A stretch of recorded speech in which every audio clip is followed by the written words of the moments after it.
Olá, bom dia para você que acompanha a programação na TV Câmara Cubatão. Está começando primeiras notícias desta segunda-feira, dia 12 de abril de 2021, edição 65 do Primeiras Notícias deste ano.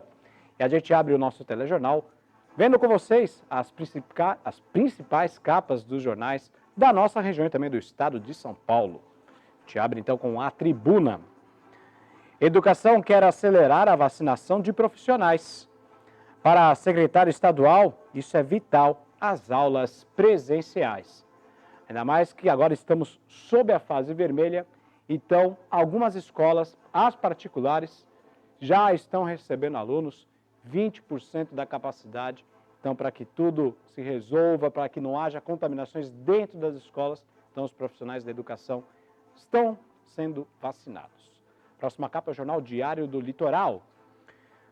DIC da Vila Gilda faz campanha contra a fome na pandemia. Instituição Arte no DIC, onde fica a maior favela sobre palafitas do país, pede doação de cestas básicas, leite e fraldas. Bom, o Instituto Arte no DIC, faz um trabalho muito legal, muito bacana. Então, se você puder contribuir com esse trabalho aí, doação de cestas básicas, leites e fraldas lá para a comunidade do pessoal do DIC da Vila Gilda lá em Santos, leia o Jornal Diário do Litoral, edição de hoje, e saiba como contribuir. Próxima capa é o Jornal Estadão, Estado de São Paulo. E o Estadão destaca: brasileiro enfrenta dívidas em alta e achatamento da renda. Em média, de cada R$100 de salário, R$31 vão para pagamento de dívidas bancárias. Massa salarial caiu 7%. Isso aí são dados divulgados aí a partir de dezembro do ano passado. O brasileiro, então, com muita dificuldade de se manter aí durante o mês. Então, segundo o Estadão, de cada R$100 de salário do trabalhador brasileiro, R$31 estão destinados apenas para dívidas bancárias. Problema, hein? Próxima capa é Folha. E a Folha informa: governo já admite vacinação lenta até o segundo semestre. Ministro da Saúde vê dificuldade de fornecimento até que os Estados Unidos vacinem e diz precisar, abre aspas, persuadir, fecha aspas, Bolsonaro. Bom, o ministro Queiroga forneceu uma entrevista aí para o jornal Folha de São Paulo, a entrevista de segunda-feira do jornal, falando aí a respeito da vacinação no país. Realmente, a vacinação segue de forma muito lenta. E, infelizmente, se continuarmos nesse espaço, o país vai cair num dilema terrível aí, a contaminação nas alturas, e o Brasil hoje é o país que mais contamina a gente no planeta Terra, infelizmente. Vamos ainda falar de pandemia, porque o governo de São Paulo tirou o estado da fase emergencial e colocou sob a fase vermelha. Olha só. O anúncio foi realizado na sexta-feira, 9 de abril, e com isso, lojas de material de construção podem atender os clientes de forma presencial. Restaurantes e bares já estão autorizados a entregarem os alimentos dentro dos estabelecimentos, mas o cliente não pode consumir o mesmo dentro do local. Algumas escolas particulares voltarão a receber alunos já nesta semana. O futebol também voltou, mas os cultos e reuniões em igrejas ainda não estão permitidos. Aí as imagens, então, do governo do Estado de São Paulo, da coletiva no governo do Estado de São Paulo, lá na sexta-feira, dia 9. E o governo estadual também pediu que, se possível, o trabalho remoto seja adotado. E o toque de recolher, pessoal, permanece todos os dias, das 5 da manhã das 8 da noite até as 5 da manhã. Então, a partir das 8 da noite até as 5 da manhã, nada está permitido a funcionar, a não ser os serviços essenciais, tá certo? Bom, continuando com pandemia, vamos com os números aqui do Covid-19 na cidade de Cubatão. Me acompanha no telão, boletim epidemiológico de ontem, dia 11 de abril, que a Prefeitura divulga todos os dias lá no site da instituição. Casos confirmados aí desde o começo da crise sanitária que o mundo vive, Cubatão vive, o país vive. 11.695 casos confirmados de Covid aqui na cidade de Cubatão. Casos suspeitos em isolamento no momento são 271, casos descartados 12.339, mortes em investigação no momento são 9, óbitos descartados, pessoas que morreram, mas não por coronavírus, são 44, e confirmados, infelizmente, 338 cubatenses perderam a vida para um novo coronavírus. Um número de alento, né? Recuperados são 11.338. A taxa de ocupação de leitos de UTI Covid aqui na cidade de Cubatão estava em 18. 18 pessoas ocupavam leitos de UTI para Covid até as 16 horas de ontem. E a média semanal nos últimos 7 dias, a taxa de ocupação de leitos aqui em Cubatão ficou em 96,07%. Mais informações, acesse o site da Prefeitura de Cubatão, que é o cubatão.sp.gov.br, senão acesse as redes sociais da instituição. 11 horas mais 39 minutos, está passando muito rápido a hora. Vamos dar uma aliviada aí de pandemia, de coronavírus, vamos falar de trânsito. Aliás, de carteira de habilitação, porque a partir de hoje, a CNH terá novas regras. Acompanhe a matéria. E atenção, motoristas, as mudanças no Código de Trânsito começam a valer neste mês. Entram em vigor a partir do dia 12 de abril as alterações promovidas no Código de Trânsito brasileiro. Os motoristas devem ficar atentos aos novos prazos de renovação da Carteira Nacional de Habilitação e ao número de pontos que pode gerar a suspensão de dirigir, além da punição para quem causar uma morte ao conduzir o veículo após ter ingerido bebida alcoólica ou ter utilizado drogas. A partir de agora, a validade da Carteira Nacional de Habilitação será de 10 anos para motoristas com idade inferior a 50 anos, 5 anos para motoristas com idade igual ou superior a 50 anos e inferior a 70, e de 3 anos para motoristas com idade igual ou superior a 70 anos. Outra mudança é sobre o uso da cadeirinha no banco traseiro, que passa a ser obrigatório para crianças com idade inferior a 10 anos, que não tenham atingido ainda 1,45 m de altura. Pela regra antiga, somente a idade da criança era levada em conta. Haverá mudanças também na quantidade de pontos que pode levar à suspensão da carteira. Atualmente, o motorista que atinge 20 pontos durante o período de 12 meses pode ter a carteira suspensa. E agora, a suspensão ocorrerá de forma escalonada. O condutor terá a habilitação suspensa com 20 pontos, se tiver 2 ou mais infrações gravíssimas na carteira. 30 pontos com uma infração gravíssima na pontuação ou 40 pontos sem nenhuma infração gravíssima na pontuação. Então, com as novas regras, uma maior flexibilização aí, principalmente na pontuação, né? Antigamente, com 20 pontos, chegou aos 20 pontos, você estourou, você perdia a carteira de habilitação e agora vai ser de forma escalonada. E os motoristas profissionais, aqueles habilitados a partir da carteira C, D e E, também vão ganhar uma maior margem, então vão poder tomar pontos, né? Infelizmente, quem dirige caminhão leva multas adoidado, essa é a verdade. Então, é uma maior flexibilização, melhoria aí, nesse caso, ponto positivo para o governo federal nesse quesito. São 11h41, ainda falando de trânsito, José Mário Alves está lá no KM 58 da Via Anchieta e fala do trânsito nesta segunda-feira nas rodovias da nossa região. Bom dia, Zé Mário. Olá, Tiago. Bom dia a você. Bom dia a todos que acompanham o jornal Primeiras Notícias. Hoje estamos aqui na marginal da rodovia Anchieta, no quilômetro 58, já próximo aqui à entrada da interligação com a rodovia dos Imigrantes. Nesse momento, trânsito tranquilo, sem registro de acidentes e sem congestionamentos em todo o sistema, que funciona de forma normal hoje, nesta segunda-feira.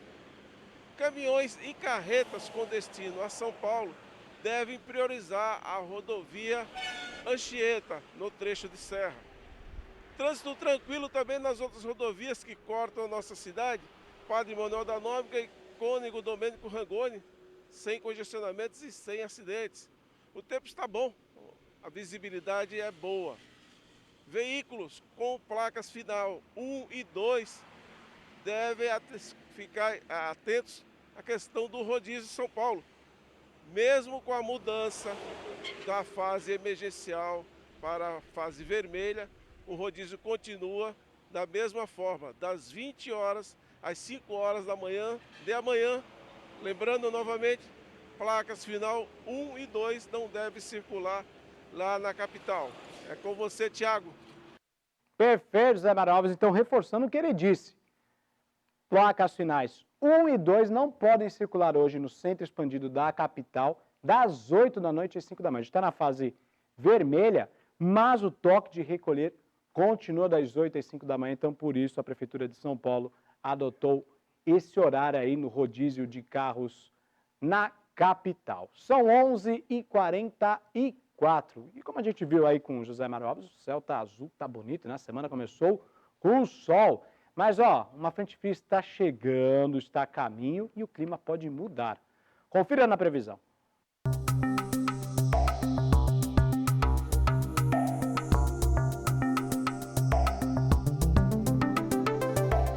Nesta segunda-feira, uma frente fria vai avançar pelo litoral da região sudeste. Esse sistema deve trazer mudanças no tempo ao longo da semana. Além dos ventos mais frios, a umidade aumenta e volta a chover nos próximos dias. Os termômetros em Cubatão hoje registram mínima de 22 e máxima de 31 graus. Os ventos sopram de noroeste com intensidade fraca a moderada e a umidade relativa do ar tem variação estimada entre 37% na mínima e 91% na máxima. E apesar do tempo aberto no início desta segunda, pancadas de chuvas devem ocorrer entre a tarde e a noite.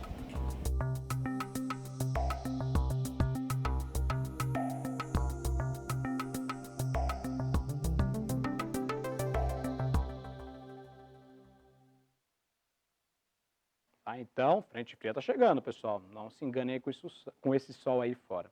15 para o meio-dia. E Cubatão comemorou na última sexta-feira, dia 9, o aniversário de 72 anos de emancipação política administrativa. A gente tem imagens aí, a prefeitura fez um evento na sexta-feira de forma online. Aí o Guilherme e o prefeito Ademário fizeram um programa, né, para marcar a data, né? A prefeitura então promoveu um evento virtual dentro da página no Facebook da instituição. E o programa online teve participação dos vereadores da cidade que parabenizaram o município e seus moradores. Tá, então, inclusive com a participação do deputado Paulo Correia, os vereadores então de Cubatão também prestando homenagem aos 72 anos da emancipação político-administrativo da cidade de Cubatão. Então, reforçando para vocês, 9 de abril, 72 anos de Cubatão, parabéns a todos os cubatenses. 11h46, está chegando a hora dos esportes aqui no Primeiras Notícias. O futebol voltou, como a gente falou lá no começo do jornal. E para falar de futebol, para falar de esporte, estou com o Washington Luiz aqui na bancada. Tudo bem, Thiago? Bom dia, tudo bom, Washington? Bom dia para você. Tranquilo? E bom dia a todos. Como você mesmo falou, né, depois de muitas reuniões envolvendo dirigentes da federação, integrantes do governo do estado, o futebol voltou, né? O futebol paulista, com toda a segurança, o protocolo de segurança do Covid-19, para inglês ver, no meu modo de ver, modéstia à parte, não é?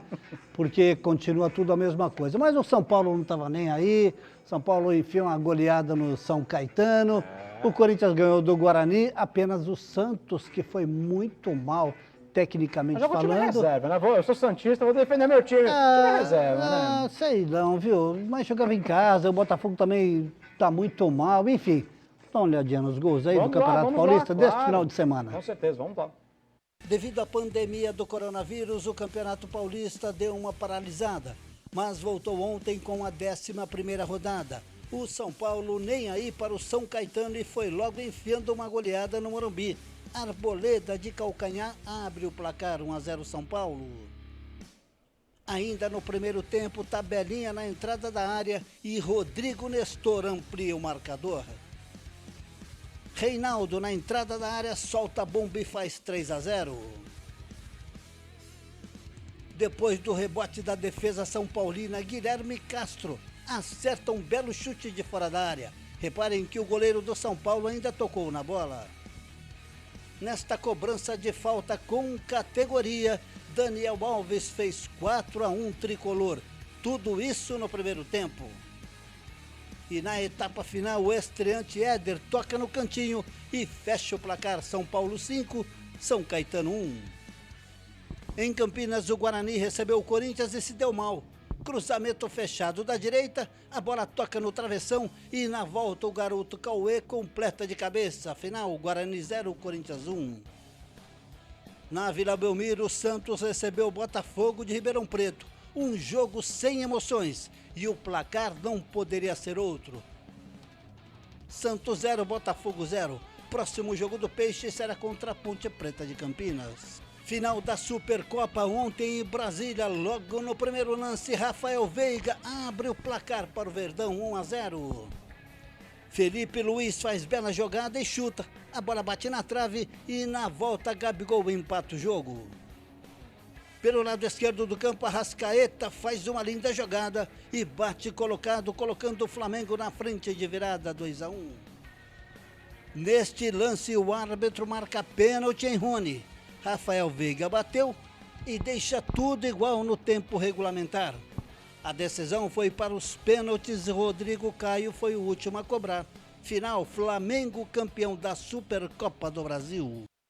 É, o Flamengo campeão, bicampeão brasileiro, bicampeão da Supercopa. Sim, aliás, só rapidamente antes de falar da Supercopa, o São Paulo volta a jogar hoje contra o Bragantino, lá em Bragança já? Paulista. Pois é, tem 4 jogos em uma semana. Depois volta a jogar na quinta-feira novamente, enfim, o Campeonato Paulista. E o Corinthians joga amanhã, né? O Santos também. E na quarta-feira o Palmeiras ontem. Que espetáculo. Jogão. Fazia jogão. muito, nós comentávamos Vai isso, tá né? jogo, E outras vai. pessoas comentaram também que há um tempão a gente não via o futebol Joga brasileiro muito bem. com um clássico, com um jogo fantástico. Eu disse ao Paulo Tito, disse ao Vinícius o seguinte: eu considero, a minha opinião particular, os dois times campeão. Tanto o Flamengo jogando demais. contra o Palmeiras. Agora, o regulamento, né, ali na parte do papel, tem que ter um campeão e foi o Flamengo. Mas foi um jogaço e há muito tempo a gente não via um clássico desta Muito tamanha bom. magnitude, tanto Palmeiras contra o Flamengo. Não sei se você vai concordar comigo, mas eu estava conversando ontem com uns amigos palmeirenses também via rede social. Na minha opinião, Sim. o elenco titular, o time titular do Flamengo é melhor que o time do Palmeiras. Sim. Só que o elenco completo do time do Palmeiras, Do o Palmeiras. elenco, reservas, aí é melhor que o do Flamengo. Exatamente, concordo plenamente com o que você disse. E mostrou isso ontem, né?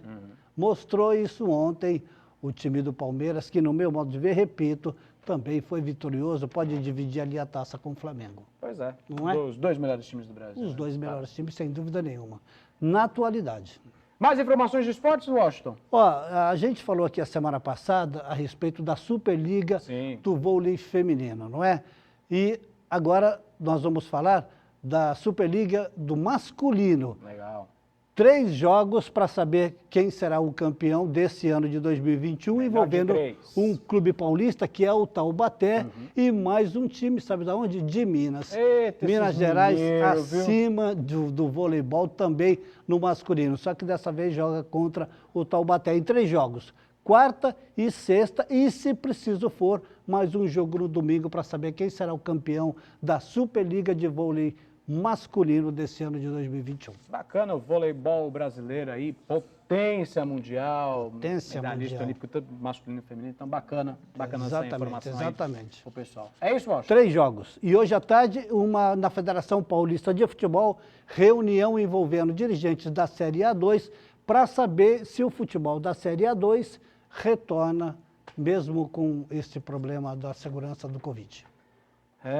Esse tal Covid, enquanto as vacinas não chegarem amplamente, Oh, pra meu gente, Deus do céu. a gente ainda não vai conseguir vencer. É isso, Washington? Um abraço para você e um abraço a todos, uma ótima segunda-feira. Bom, pessoal, e dessa forma a gente encerra o Primeiras Notícias desta segunda-feira, 12 de abril. Mais informações ao longo da nossa programação, com os boletins informativos. E às 6h15, a Marcela Damori estará aqui de prontidão no Últimas Notícias com as principais informações da nossa região, da nossa cidade e também do estado de São Paulo. Bom dia e até amanhã. Tchau, gente.